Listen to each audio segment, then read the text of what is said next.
یہ ہنگامی press conference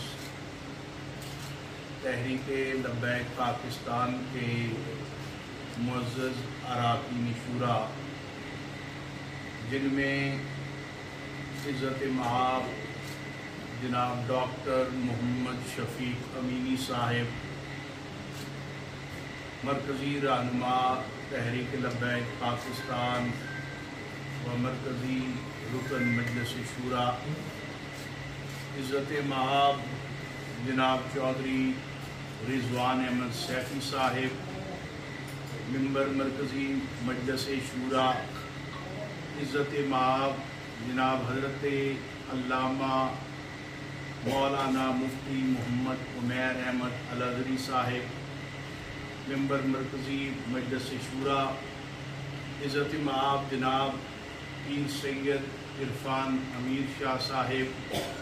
divisional رہنما تحریک لبیک پاکستان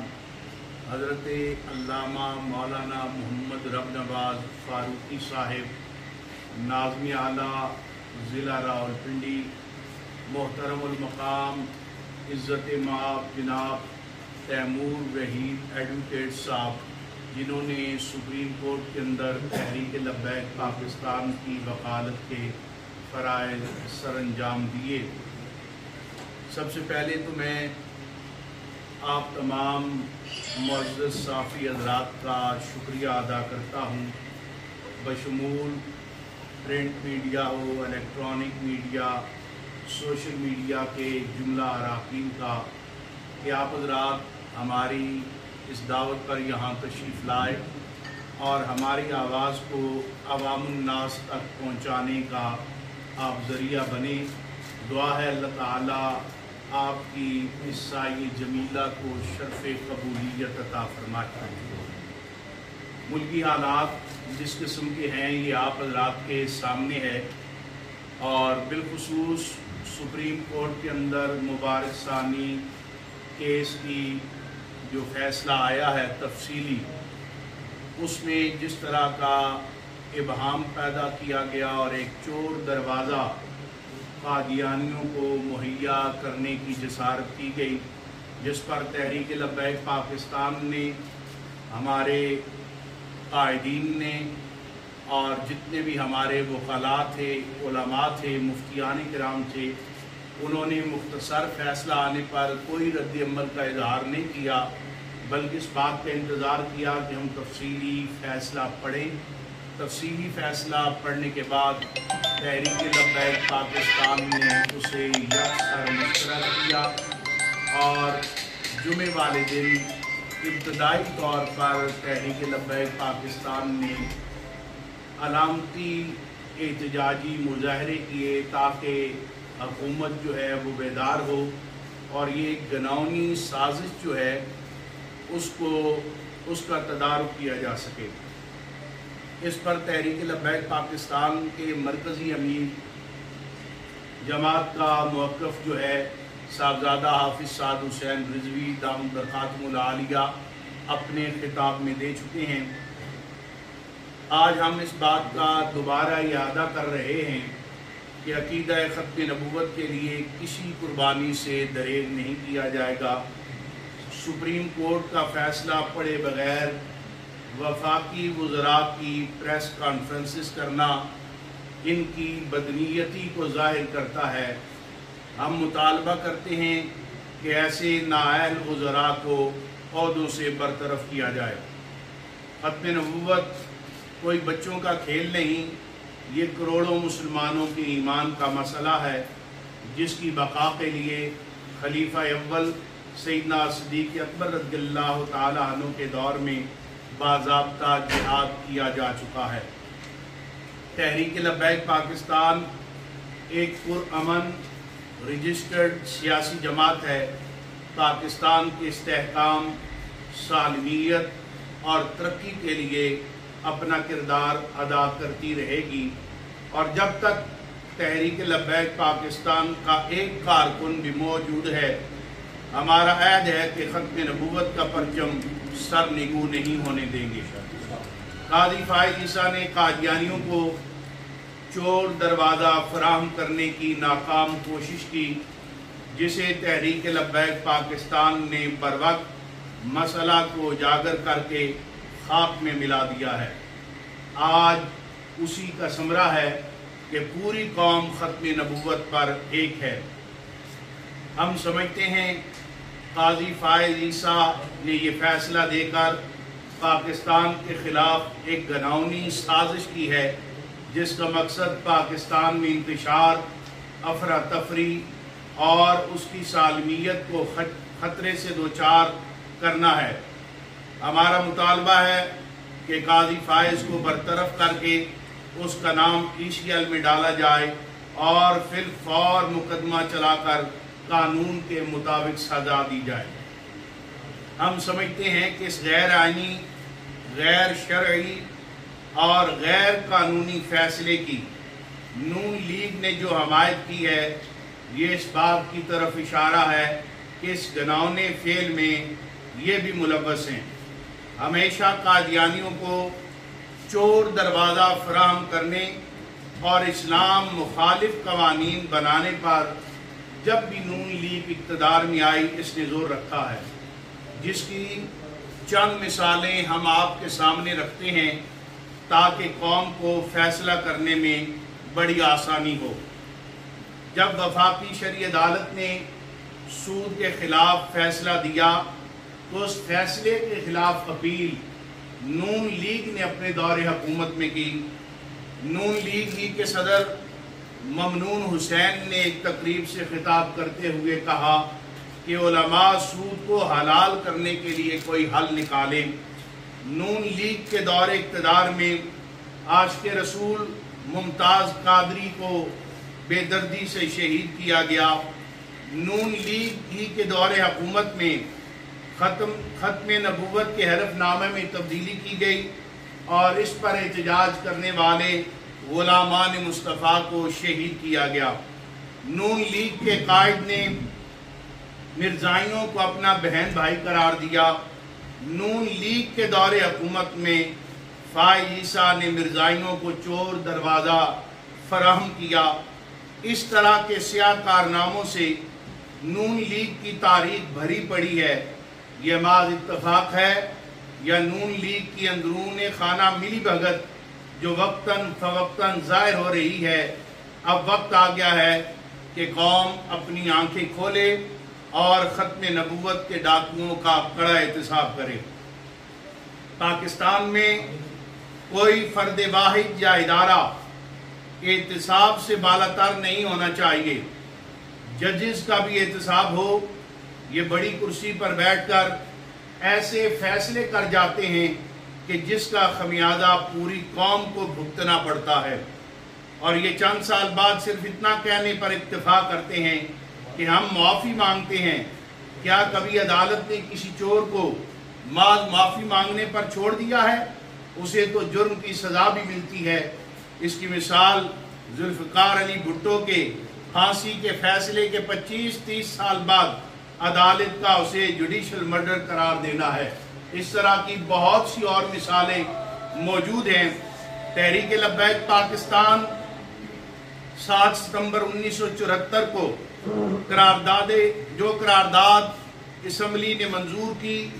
اور جس میں مرزائیوں کو غیر مسلم قرار دیا گیا ہے، اسے 50 سال مکمل ہونے جا رہے ہیں اور یہ سال اس کی گولڈن جوبلی کا سال ہے۔ اس موقع پر تحریک لبیک پاکستان اس گولڈن جوبلی کو شایان شان طریقے سے منعقد کرنے کا اعلان کرتی ہے۔ پورے پاکستان میں ختم نبوت کے سیمینار منعقد ہوں گے۔ علماء، مشائخ، وکلاء،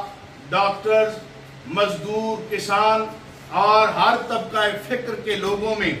ختم نبوت کے مسئلے کو اجاگر کرنے کے لیے کنونشن منعقد کیے جائیں گے اور پاکستان کے طول و عرض میں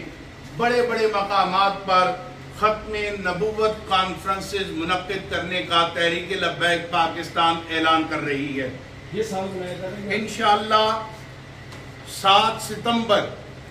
بروز ہفتہ 2024 بعد از نماز مغرب لیاقت باغ کے تاریخی مقام پر تاریخ ساز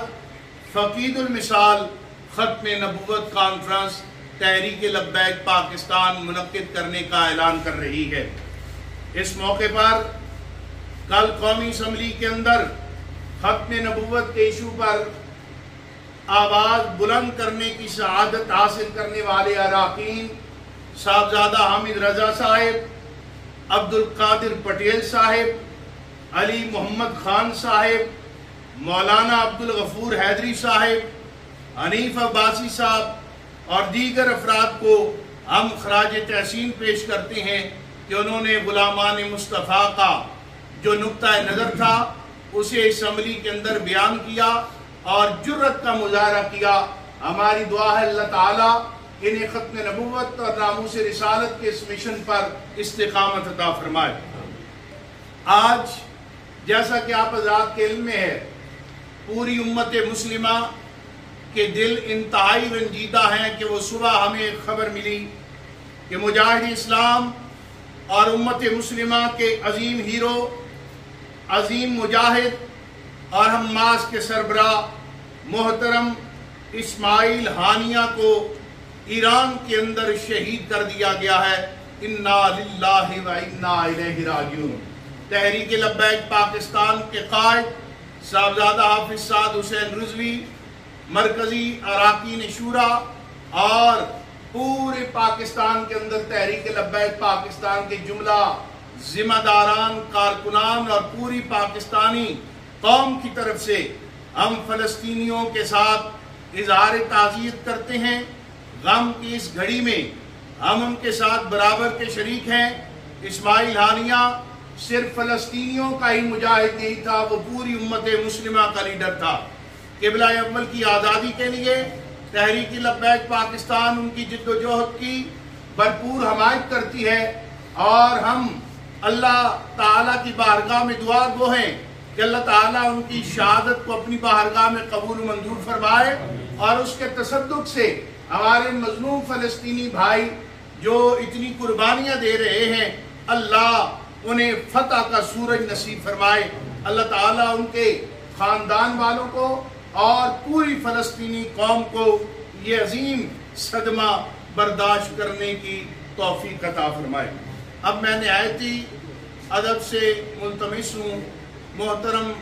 جناب حضرت علامہ مولانا مفتی محمد عمیر احمد الازہری صاحب سے کہ وہ اپنا اظہار خیال فرماتے ہیں۔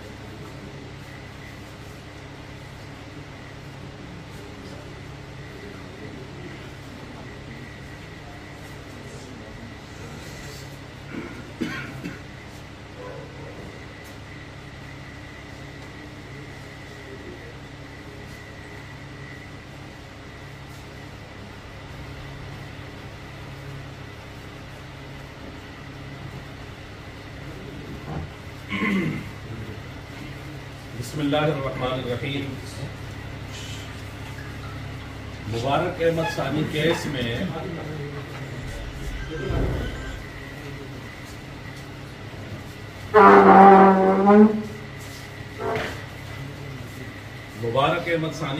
میں اس فیصلے کے اندر جو شرعی خرابیاں پائی جاتی ہیں ان میں سے چند چیزہ میں آپ حضرات کے سامنے رکھنا چاہتا ہوں۔ تفسیر صغیر محض ایک ممنوع کتاب نہیں بلکہ قرآن مجید کا متن اور تعریف شدہ کتاب ہے جو اسلامی عقائد و نظریات سے متصادم ہے۔ یہ اردو ترجمہ کے ساتھ ساتھ توہین آمیز تفسیر ہے جس میں اس قدر ناپاک گستاخانہ اقدامات کیے گئے ہیں جس کفر کو نقل کرنا بھی انتہائی دشوار ہے۔ اس کتاب میں کی گئی خطرناک بھیانک گستاخیوں کو اس فیصلے میں نظر انداز کر دیا گیا ہے، جبکہ پاکستان کے قوانین کے مطابق کوئی مسلمان بھی بغیر اجازت نامہ کے قرآن مجید کا متن ما اردو ترجمہ شائع نہیں کر سکتا۔ چہ جائے کہ کسی قادیانی کو مذہبی آزادی کے نام پر کروڑوں لوگوں کے ایمانی جذبات کو رون کر خود ساختہ تعریف شدہ ترجمہ چھاپنے، پڑھانے اور تقسیم کرنے کی اجازت دی جائے۔ پیراگراف 41 میں، فیصلے کے پیراگراف 41 میں ایسے تراجم کی ممانعت کا ذکر کیا گیا ہے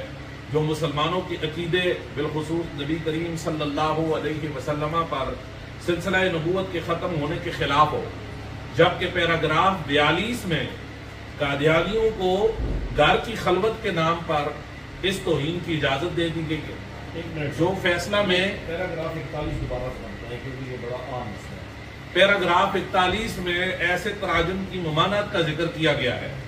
جو مسلمانوں کے عقیدے بالخصوص نبی کریم صلی اللہ علیہ وسلم پر سلسلہ نبوت کے ختم ہونے کے خلاف ہو، جبکہ پیراگراف 42 میں قادیانیوں کو گھر کی خلوت کے نام پر اس توہین کی اجازت دے دی گئی ہے، جو فیصلے میں واضح تضاد ہے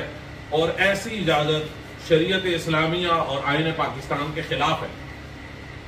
سب مسلمان جانتے ہیں کہ تحریف قرآن اور توہین رسالت عوامی سطح پر کی گئی ہو تب بھی کفر و حرام اور قابل سزا جرم ہے،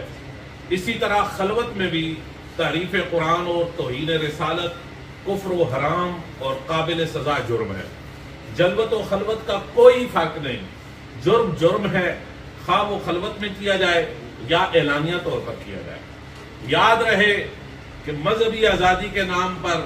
گھر کی خلوت کے حق کو بنیاد بنا کر تحریف قرآن اور توہین رسالت کی کسی صورت اجازت نہیں دی جا سکتی۔ چیف جسٹس صاحب کو اتنی بات سمجھ نہیں آئی کہ قادیانی کوئی مذہب نہیں بلکہ دھوکہ دہی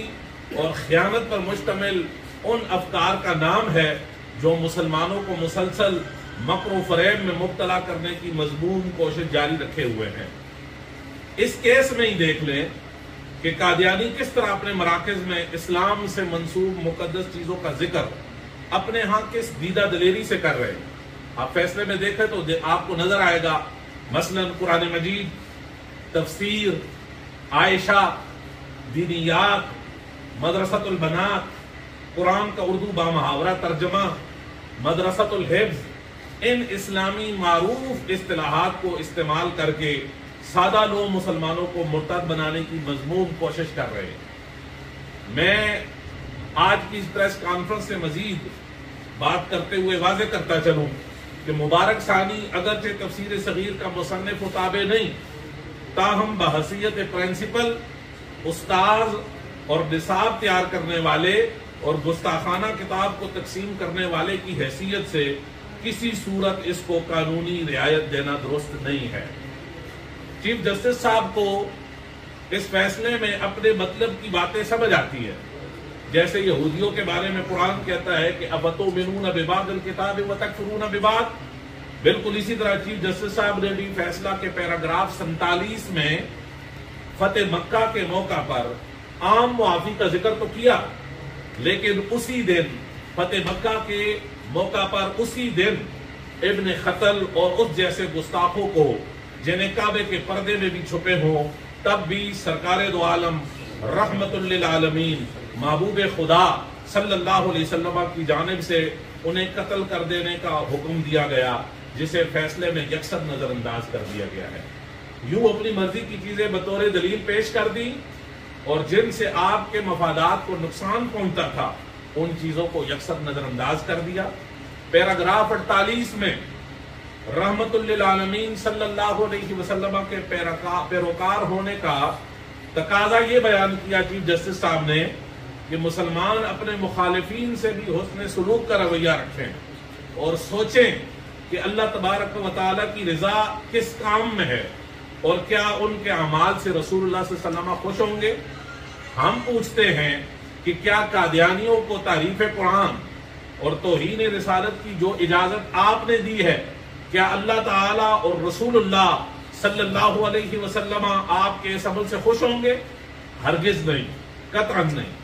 اسلامی تاریخ میں کوئی ایسا قاضی نہیں گزرا جس نے تحریف قرآن اور توہین رسالت کی خلوت میں اجازت دی ہو۔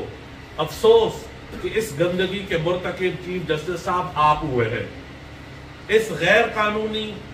غیر آئینی اور غیر شرعی فیصلے کا جو سب سے بڑا نقصان ہے وہ میں قوم کو بتانا چاہتا ہوں کہ اس فیصلے کا سب سے بڑا نقصان یہ ہے کہ اب قادیانیوں کو توہین قرآن، توہین رسالت، توہین اہل بیت، توہین صحابہ رضوان اللہ علیہ مجمعین اور تکفیر پر مبنی لٹریچر اپنے گراؤنڈز اور کالجز اور خود ساختہ مدارس میں چھاپنے، تقسیم کرنے، پڑھانے، بطور نصاب متعین کرنے کا جواز، قانوناً جواز قادیانیوں کو مل جائے گا۔ مملکت خداداد پاکستان جو کہ سرکار دو عالم صلی اللہ علیہ وسلم کے قدموں کی خیرات سے مسلمانوں کو ملا ہے، اس عظیم ملک میں ہرگز اس ملعون عمل کی اجازت نہیں دی جا سکتی۔ عزت مآب جناب چودھری زوان احمد سیفی صاحب جو ہیں وہ اپنی خیالات کریں۔ مائک رکھتے ہیں۔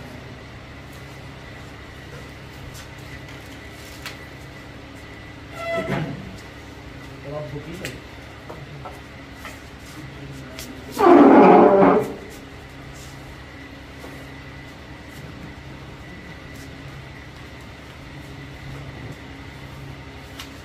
بسم اللہ الرحمن الرحیم۔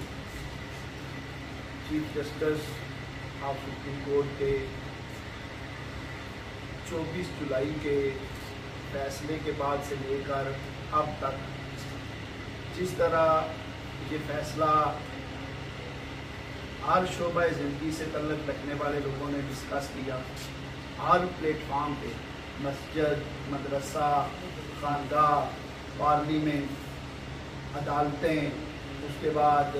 آپ کے جتنے بھی اور فورمز ہیں، social media, electronic media, roads پہ جس طرح یہ فیصلہ ڈسکس کیا گیا اور ایک متفق بات پوری قوم کی طرف سے، تمام مذہبی قائدین کی طرف سے سامنے آئی، وہ یہ کہ جو پہلے دن طریق لبیک پاکستان کا بیانیہ تھا کہ ہم اس فیصلے کو یکسر مسترد کرتے ہیں۔ یہ فیصلہ غیر آئینی اور غیر شرعی ہے۔ اس بات کی آواز، یہ بات پارلیمنٹ میں بھی گونجی کہ اگر یہ فیصلہ غیر آئینی ہے تو پھر اس پہ کیا اقدام ہونے چاہیے۔ آئین ہمیں اس بات پہ کیا ہماری رہنمائی کرتا ہے۔ پارلیمنٹ میں بھی یہ بات کہی گئی کہ اس پہ آرٹیکل 6 کی کارروائی ہونی چاہیے، اور آئین بھی ہماری اسی بات پہ رہنمائی کرتا ہے کہ جب کوئی شخص، وہ کسی بھی منصب پہ فائز ہو، وہ کوئی بھی ہو، جب وہ آئین شکنی کا مرتکب ہو تو اس کے لیے آئین پاکستان کیا سزا متعین کرتا ہے، ہماری قوم کی کیا رہنمائی کرتا ہے۔ یہ آئین پاکستان کا جو آرٹیکل 6 ہے میں آپ کے سامنے پڑھ دیتا ہوں۔ اس کو ہائی ٹریزن کہتے ہیں۔ Any person who abrogates or subverts or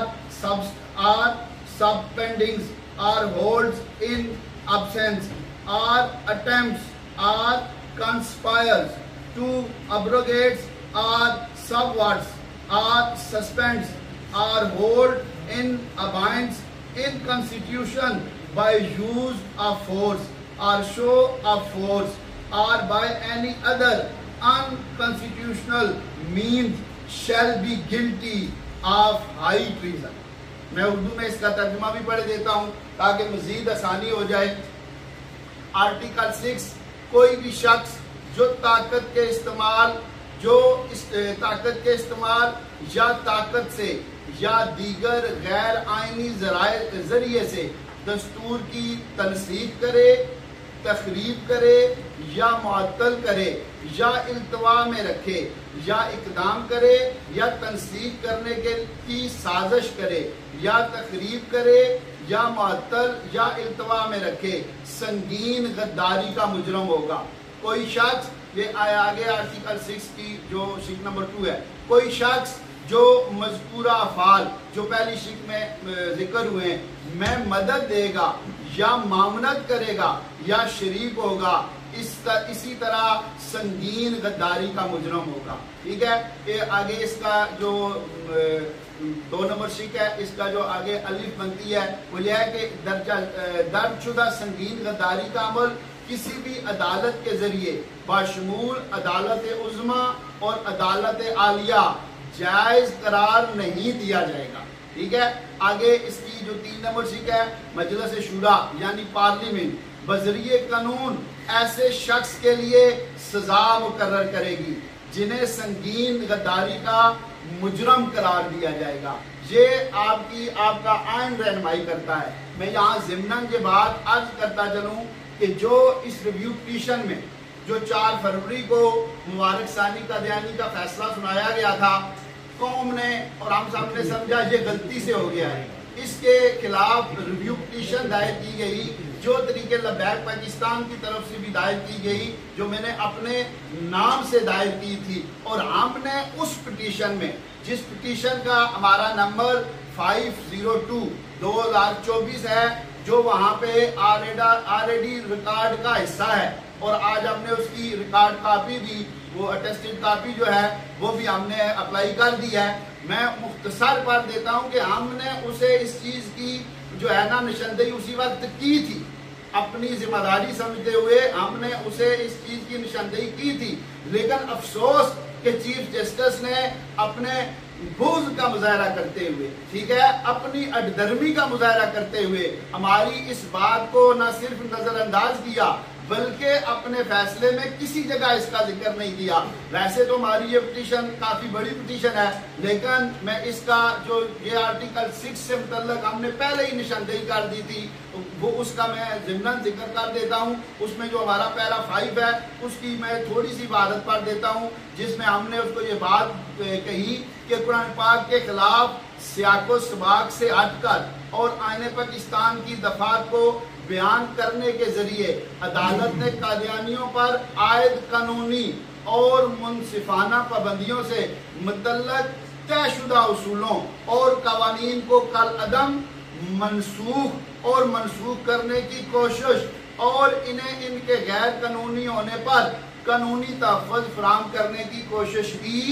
ہے. یہ بات طریقے لبیک پاکستان نے کب اسے کہی؟ جب اس سے پہلی بار یہ غلطی ہوئی. ہم نے اس بات کی نشاندہی کی اور اسی لیگل طریقے سے کی جس لیگل طریقے سے ہمارا آئین اور قانون ہماری رہنمائی کرتا ہے کہ آپ لیگل طریقے سے دائیں. یہ بات قطعاً کوئی نہیں کر سکتا کہ طریقے لبیک پاکستان جو ہے وہ لیگل راستہ نہیں اپناتی. یہ ہماری پٹیشن، یہ ہماری باتیں سپریم کورٹ میں ریکارڈ کا حصہ ہیں. اسلام اور مسلمانوں کے خلاف سرگرمیاں درخواست گزار کے پاس یہ یقین کرنے کی وجوہات بھی ہیں کہ زیر نظر اس فیصلے کے ذریعے عدالت نے جان بوجھ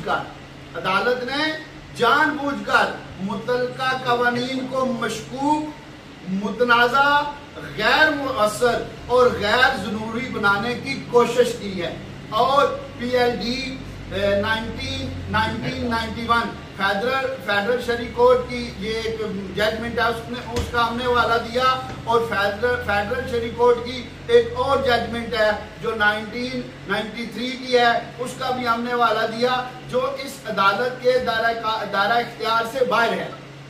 جو بھی اسلامی معاملات ہوں گے مذہب کے متعلق، ان کا فیصلہ شریعت کورٹ کرے گی. سپریم کورٹ کا یہ مینڈیٹ نہیں ہے کہ وہ شرعی جو احکام ہیں ان سے متعلق کوئی اپنی ججمنٹ دے یا اپنی بات کرے. ان حالات میں درخواست گزار کے پاس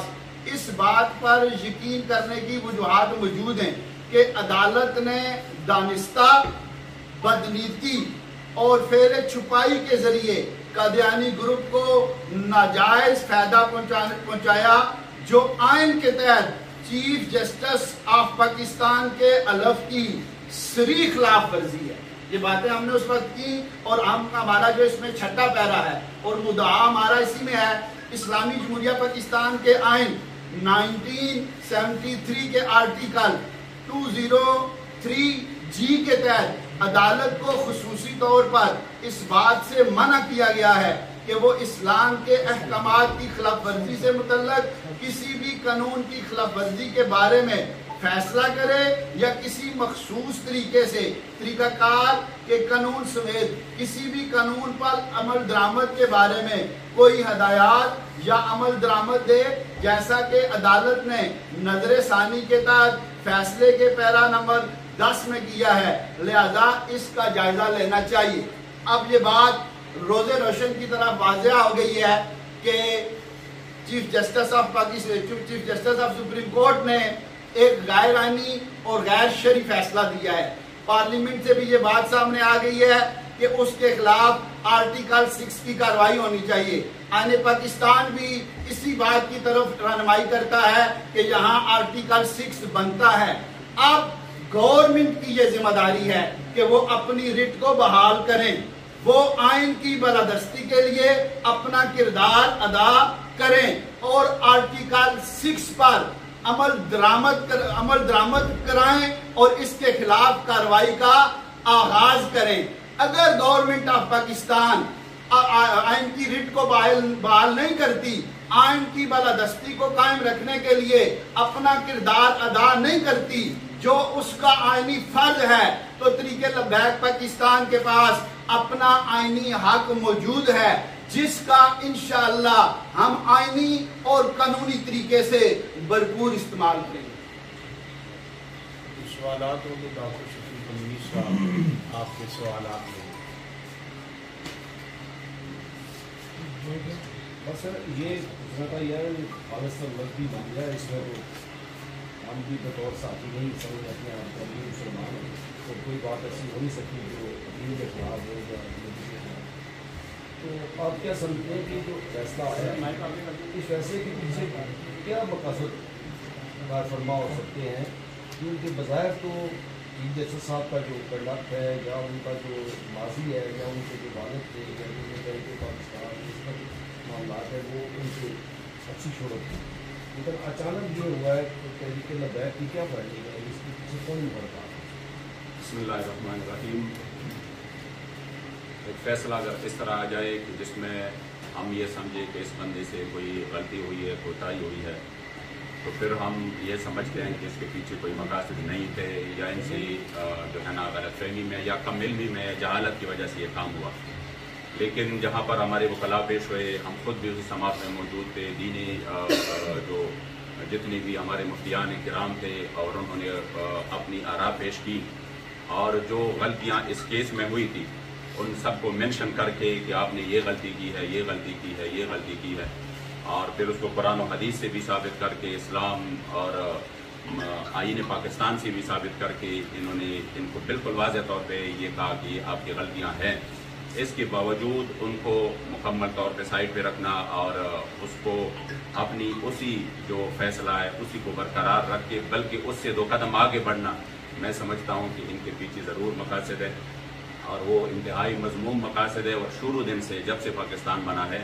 یہ کوششیں جاری ہے۔ تو الحمدللہ جب بھی اس طرح کی کوئی کوشش ہوتی ہے تو انشاءاللہ تعالی حضور کے غلام، حضور کے ختم نبوت کے محافظین اس کے آگے اسی سفلائی دیوار بنیں گے، اور کبھی کسی بھی صورت انشاءاللہ تعالی ایسے مضمون مقاصد میں کسی کو بھی ہم کامیاب نہیں ہونے دیں۔ عنایت اللہ شاہ صاحب، حکومت نے پارلیمنٹ میں ایک کمیٹی بنا دی ہے جس کے حوالے اب یہ کیس کیا گیا ہے، اور لوگ جو ہمارا جنرل پبلک ہے وہ یہ سمجھ رہی ہے کہ جو ماضی میں کردار رہا ہے نون لیگ کی حکومت کا، اسی طرح کی کوئی نئی واردات جو ہے وہ پلان کی جا رہی ہے اور سوچی جا رہی ہے، سمجھی جا رہی ہے۔ اس کے تدارک کے بارے میں ظاہر ہے تحریک لبیک پاکستان پارلیمنٹ کا حصہ نہیں ہے اور وہ اس کمیٹی میں بھی نہیں بیٹھے گی جس کے اندر یہ تمام معاملات ہوں گے، تو لازمی بات ہے کہ جو لوگ دیگر ممبران ہیں ان کے ہی رابطے کے ذریعے سے آپ تک معلومات پہنچیں گی۔ تو اس کے اوپر کوئی لائحہ بنایا جا رہا ہے، کوئی چیز آپ کے ذہن میں ہے؟ لیکن تحریک لبیک پاکستان جو ہے سارے معاملے کو بڑی باریک بینی سے دیکھ رہی ہے، اگرچہ ہمارے قومی اسمبلی میں نمائندگی نہیں ہے، لیکن اللہ رسول کا یہ بڑا کرم ہے، سرکار دو عالم صلی اللہ علیہ وسلم کی نگاہ خاص ہے، اور میں سمجھتا ہوں کہ امیر المجاہدین کا یہ فیضان ہے کہ کل پارلیمنٹ جو ہے وہ تحریک لبیک کے موقف سے ہی گونج رہا تھا، تو انشاءاللہ وہاں پر تحریک لبیک پاکستان اس کمیٹی کے کام پر بھی بڑی نظر رکھے گی، اور کسی کو یہ معاملہ جو ہے سرد خانے میں ڈالنے کی اجازت کسی صورت نہیں دی جائے گی، اور نہ ہی کسی کو اس پر شمخون مارنے کی اجازت ہے۔ تحریک پہلے سے کئی گنا زیادہ قوت کے ساتھ انشاءاللہ میدان عمل میں ہر چیز کو بڑی باریکی سے دیکھا جا رہا ہے، اور انشاءاللہ اللہ رسول کے فضل و کرم سے ہم سمجھتے ہیں کہ ایسا نہیں ہوگا، اور جو یہاں پر اس فیصلے میں کمیاں کوتاہیاں ہیں انہیں دور کر کے پاکستان کو جو عدم استحکام سے دوچار کرنے کی ایک سازش کی گئی ہے اسے ناکام کیا جائے۔ یہ جو مفتی صاحب گرفتار ہوئے ہیں، گرفتار کر دیا گیا ہے، اس بارے میں تحریک لبیک پر کیا موقع ہے؟ ان کی گرفتاری کیا ہے؟ ہمارے جو شاہ صاحب کے ساتھ رابطہ نہیں ہو رہا، اس وجہ سے ہم کچھ نہیں کہہ سکتے کہ وہ گرفتار ہے یا گرفتار نہیں ہے۔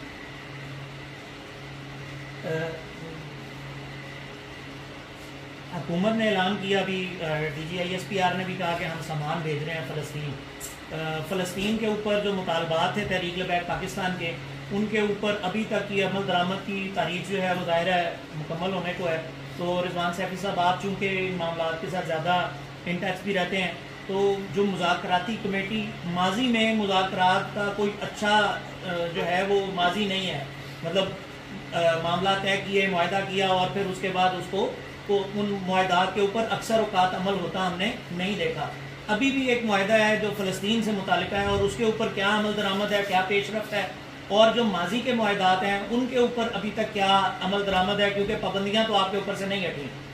تو اس کے اوپر آپ کا کیا مطلب؟ شیخ صاحب، میرا خیال ہے کہ اس وقت ہم ایک اہم مسئلے پہ گفتگو کر رہے ہیں، اور اس سے اہم اور کوئی مسئلہ نہیں ہے، اور ہماری اس پریس کانفرنس میں ہمارا فوکس اسی پہ ہے۔ انشاءاللہ پھر کسی فورم پہ آپ کو اس کا تفصیلی جواب زین الفضل شاہ صاحب کے حوالے سے جو موقف سامنے آیا ہے، جو پرنٹ میں آیا ہے، اخبارات میں ذکر آیا ہے، اب انہوں نے ایسے کہا ہے کہ ایسے تصویر کو ہم نہیں کر سکتے، لیکن کیا اس موقف کے اوپر آپ بات کریں گے کہ جس طرح انہوں نے ہیڈ منی کی بات کی یا دوسری بات کی؟ دیکھو، ظہیر شاہ صاحب نے، جو شاہ صاحب قبلہ نے اپنی ایمانی جذبات کا اظہار کیا، اس کے پیچھے اتنے بڑے خاص کو چھپانا اور پھر اسی کو آگے لانا کہ دیکھو انہوں نے یہ بات کی ہے، یہ تو پاکستان کی آپ تاریخ اٹھا کے دیکھیے، اسی دور کی جو جس حکومت نے کل پریس کانفرنس اسی چیز پر کی ہے، اس کی دور کی آپ دیکھیں کہ انہوں نے چیف جسٹس کے خلاف کیسے کیسے نازیبا الفاظ استعمال کیے، اور حتیٰ کہ انہوں نے سپریم کورٹ پر حملہ کیا، ان کی ایمنائز نہیں کیا۔ لیکن اس مسئلے کو دیکھیں کہ صرف شاہ صاحب کے اس بات کے پیچھے اتنے بڑے کاز کو چھپانا اور پھر بیٹھ کے یہ کہنا کہ ہم نے یہ کرنا ہے وہ کرنا ہے، اس کی بجائے کم از کم ان کو یہ کہنا چاہیے تھا کہ یار ایک ایسا مسئلہ ہے کہ پورے مسلمانوں کے جذبات اس سے وابستہ ہیں، اور ایک عام مسلمان، شاہ صاحب کی تو ایک حیثیت ہے، اللہ کریم نے اس کو ایک مقام اور مرتبہ دیا ہے، ایک عام مسلمان وہ بھی حضور کی ختم نبوت کے حوالے سے بہت زیادہ حساس ہوتا ہے۔ تو اگر اس طرح کا معاملہ آ جاتا ہے، ہماری بدقسمتی یہ ہے کہ ایک چیف جسٹس کے مسئلے پر تو پورا پاکستان جو ہے وہ نکل کر میڈیا بھی اور سارا جو ہے نا کہ یہ ہوا وہ ہوا، لیکن جو ختم نبوت پر ایشو تھا وہ مکمل طور پہ سب خانے میں پڑا رہا۔ تو میں سمجھتا ہوں کہ بات اسی پر کہنا چاہیے کہ جو حضور کی ختم نبوت پر اتنا بڑا ڈاکہ ڈالا گیا ہے اور ایک قادیانیوں کو راستہ دینے کی کوشش کی گئی ہے، اور جو 14,000 مسلمانوں نے اپنی جانیں قربان کی، ان قربانیوں کو زائل کرنے کی کوشش کی گئی ہے، تو میرے خیال میں فوکس ہمارے اسی پر ہے۔ بہت شکریہ، جزاک اللہ تعالیٰ۔ سلامت رہیں۔